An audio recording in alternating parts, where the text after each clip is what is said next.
This situational activity focuses on field awareness, receiving passes, communicating, and then making that next pass. So the way this is going to be done is in two phases, with everyone going once and rotating.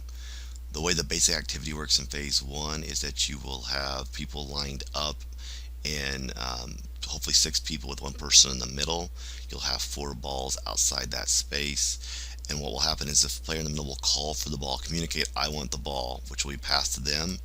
And then players on the outside who are open, so this player and this player do not have a ball at this time, will communicate, I'm open, and the ball will be passed. Then this player in the middle will move and say, okay, I want your ball, and pass that ball to a player who's open and rotate around. The goal is for them to receive 15 to 20 passes as quick as they can, and you can time it if you have one person running each station, to see how fast they do it, and it can make it a race. And so, depending on the skill level, 20 balls should take around a minute if they're more skilled. But if you find you're in a group that's less skilled, do 15 balls. That probably is more like it's going to take them about a minute to get 15 balls in and out in the pass.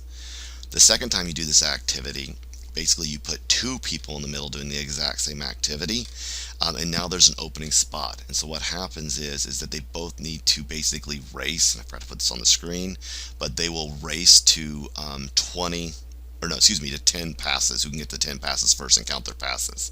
So now they're both kind of jostling for position, trying to get the ball, saying I got ball, and then repassing the open players, but there's only two open players for that ball to go to.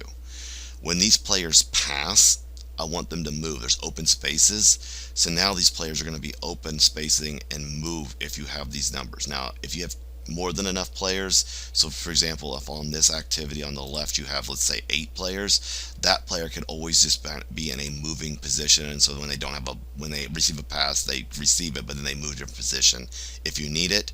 And same thing over here. They could just fill, and the moving option doesn't have to work depending on your numbers and what numbers dictate. So that is the way these two activities work.